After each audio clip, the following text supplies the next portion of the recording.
Yeah, just trying to get prepared for Tennessee at this point in time. They pose a variety of problems, but the biggest thing that we got to get ready for is the physicality which Tennessee plays with. They got two very good post players in Mayman and Stokes, and you just got to make sure you're able to match their physicality in some way, shape, or form, and then got one of the better scorers on the perimeter in Jordan McCray. So we got to find a way to defend them and rebound the basketball against that team and not turn the ball over. Yeah, our first question is from Michael Bonner of the Jackson Clarion Ledger. Eric, how are you? Good, Michael. Thank you. Are there any injury, or I guess how are IJ and Trevante Bloodman doing? IJ was checked out by eye doctor immediately after the game, and there was no sort of scratch or anything on his eye or retina, which they think would cause a problem for him to be able to practice today.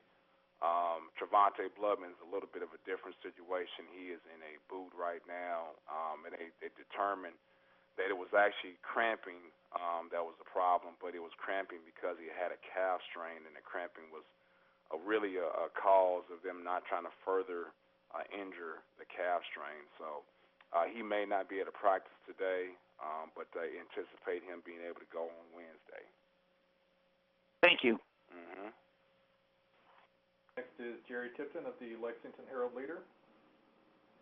Rick, obviously you guys haven't won in a while, and maybe I've watched too many basketball movies, but I'm wondering if the coach can do something to rally the guys to get them enthused about going forward.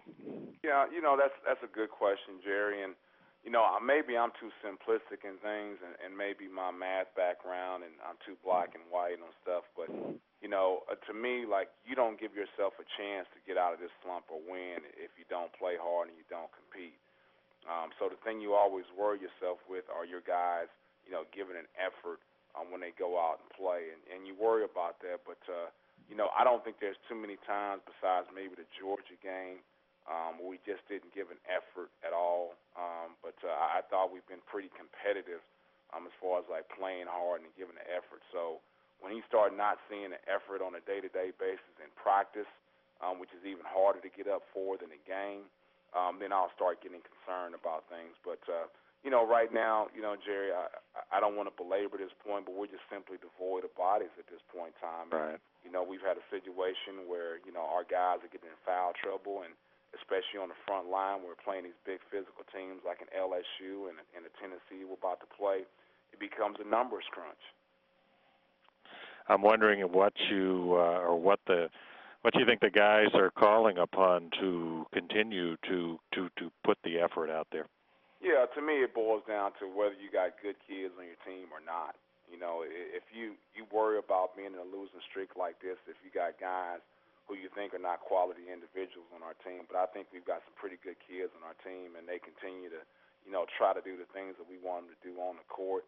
And I know that's hard to do when you're not being successful, when you're on a losing streak like this. But, like I said, Jerry, our guys have been very good in practice on a day-to-day basis, competing against each other. And I think we've tried to go out and follow a game plan and get some things done on the court. But we're just simply two things where we continue to get in foul trouble, and we can't do that with our numbers. And I think we beat ourselves a lot in the fact that we turn the ball over too much, and people are scoring a lot points off turnovers against us.